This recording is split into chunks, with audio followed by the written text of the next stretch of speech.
గురుగారు తదుపరిగా ధనుసు రాశి గురించి చెప్పండి. ధనుస్సు రాశి వారికి ఈ సెప్టెంబర్ నెలలో బ్రహ్మాండంగా ఉంది. కాకపోతే దేవదాసులు అయిపోతారంతా. ప్రేమించినటువంటి వాళ్ళు వీళ్ళకి హ్యాండిల్ ఇచ్చేస్తారు. పెళ్లిళ్ళు అవుతాయా? పెళ్లిళ్ళు కాని ప్రసాదాలు చాలా మంది ఉన్నారు. టాన్ జీన్స్ వేసుకొని మరీ తిరుగుతున్నారు వాళ్ళు పెళ్లిళ్ళు అవ్వాలని. కానీ పెళ్లి కూతురు రావాలిగా. పెళ్లి కూతురులు వీళ్ళ నిర్ణయాలు ఆలోచించి తీసుకుందాం, చేసుకుందాం, కూర్చుందాం అని అనుకునే లోపల వేరే వాళ్ళతో అనుకుపోతున్నారు వాళ్ళని. కాబట్టి వీళ్ళకి స్వయం కృతాపరాధాల వల్లే పెళ్లి కావట్లేదనే విషయం వీళ్ళు ఈ మంత్ లో తెలుసుకోగలుగుతారు అనమాట. ఇక ఉద్యోగాలు లేనటువంటి వాళ్ళందరికీ ఉద్యోగాలు ఉన్నాయి. ఉద్యోగాలు ఉన్న వాళ్ళు కూడా బ్రహ్మాండంగా చేసుకుంటున్నారు. అంతా ఓకే. వీళ్ళ ప్రాబ్లం వల్ల ఏంటంటే పెళ్లి ఒకటే అనమాట ఈ ధనుసు రాశి వారికి. ఓవరాల్ గా అంతా బాగుంది, ఒక్క సంబంధాలు అయితే రావంటారు. సంబంధాలు వస్తాయి, వీళ్ళు తర్వాత చూద్దాం. ఇలాగా వీళ్ళు టిక్ పెడితే వీళ్ళ తల్లిదండ్రులు లేకపోతే మొత్తం బంధువులు అందరూ ఒప్పుకోవాలా, మా పక్కింటి వాళ్ళు ఎదురింటి వీధి వాళ్ళు అందరూ ఒప్పుకోవాలా అనుకుంటే ఎక్కడవుతాయమ్మా. కాబట్టి డేర్ చేయాలా పెళ్లిళ్ళు కావాలన్నప్పుడు. అలాగే వృత్తి వ్యాపార ఉద్యోగ విషయాల్లో బ్రహ్మాండంగా ఉంది. బిల్డింగ్ల మీద బిల్డింగ్లు వీళ్ళ కట్టిపడేస్తారు బిల్డర్లు. ఆ తర్వాత రియల్ ఎస్టేట్స్ వాళ్ళు ఉన్నారు, వాళ్ళు కూడా ఎలాగో అలాగా అంటకట్టేసి బిజినెస్ యొక్క కమిషన్ ఏజెంట్స్ చేసేస్తారు.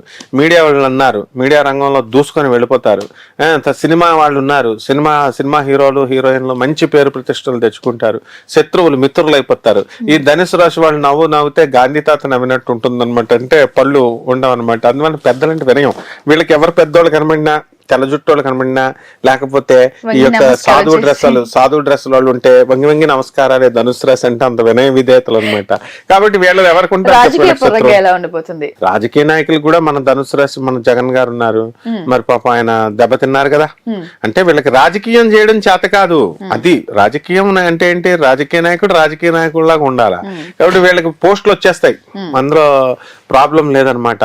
అట్లాగా ఈ యొక్క ధనుసు రాశి వారంతా కూడా ఈ యొక్క సెప్టెంబర్ నెలలో దూసుకొని వెళ్ళిపోతారు. కోర్టు సమస్యలు ఎలా ఉండవు? కోర్టు సమస్యలు ఏముంటాయమ్మా, వీళ్ళకి పెళ్లి కావట్లేదని ఇంకా ఇప్పుడు బెంగతో ఉన్నవాళ్ళు వీళ్ళు ఇంకా కోర్టులకి ఏమెడతారు. వీళ్ళు భార్యాభర్తలు ఉన్నారు, ఆల్రెడీ కాపురం చేసుకునేటటువంటి వాళ్ళు కూడా బానే ఉన్నారు. కోర్టు సమస్యలు ధనుసు రాశి వాళ్ళకి ఉండవు. అందరికీ నమస్కారం. ఉన్న వాళ్ళకి ఎలా ఉండబోతుంటే అప్పులు తీరుస్తారు? అప్పులు బ్రహ్మాండంగా ఇస్తారు అందరూ. వీళ్ళు అడగడమే చాలు, వీళ్ళు భోజనం చూసి అందరూ అప్పులు ఇచ్చేస్తారు.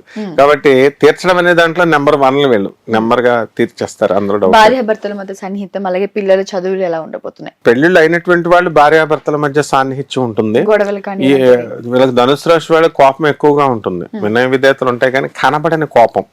అంటే నటన రాని మహానటుడు కృష్ణ, సూపర్ స్టార్ కృష్ణ అంటారు. ఆయనకు నటన రాదట కానీ మహానటుడిట. అలా వీళ్ళ కోపం లేని మహా కోపిష్టులు అనమాట వీళ్ళంతా కూడా.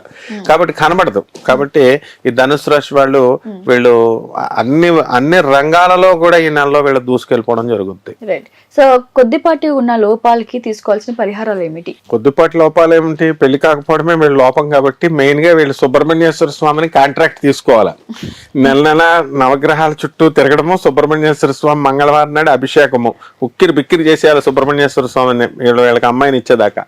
కాబట్టి ఈ యొక్క మంగళవారం నాడు సుబ్రహ్మణ్యేశ్వర స్వామి అభిషేకం ఇళ్లలో చేసుకోవచ్చు. దేవాలయాలకు వెళ్ళిపోయి ఫ్లోటింగ్ చేయాలని అవసరం లేదు. ఓం శరవణ భవ అనే మంత్రంతో వీళ్ళ కనుక జపం చేసుకున్నట్లయితే బ్రహ్మాండంగా ఉంటుంది. ఎర్రని మందార పుష్పాలు తేవాలా, తెచ్చి ఆ స్వామివారికి పెట్టాలా. సుబ్రహ్మణ్యేశ్వర స్వామివారికి యాపిల్ పళ్ళు కానీ ఎర్రగా ఉన్నటువంటి పళ్ళు కానీ స్వామివారికి పెట్టాలా. పెట్టి చక్కగా మోపిదేవి ఇలాంటి దేవాలయాలు ఉన్నాయి. వెళ్ళి ఎక్స్కర్షన్ మాదిరిగా హనీమూన్ల మాదిరిగా వెళ్లకుండా భక్తితో వెళ్ళాలా. భక్తితో వెళ్ళి చక్కగా సుబ్రహ్మణ్యేశ్వర స్వామి వారిని కనుక చేసినట్లయితే బ్రహ్మాండంగా వీళ్ళకి సరైనటువంటి సమయంలో వివాహం అవడానికి అవకాశాలు ఉంటాయి. థ్యాంక్ యూ గురుగారు. Thank you.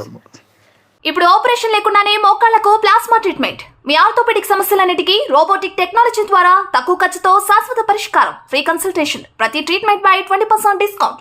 ఈ ఆఫర్ కొద్ది రోజులు మాత్రమే. త్వరపడండి. V9 hospitals 9281465842.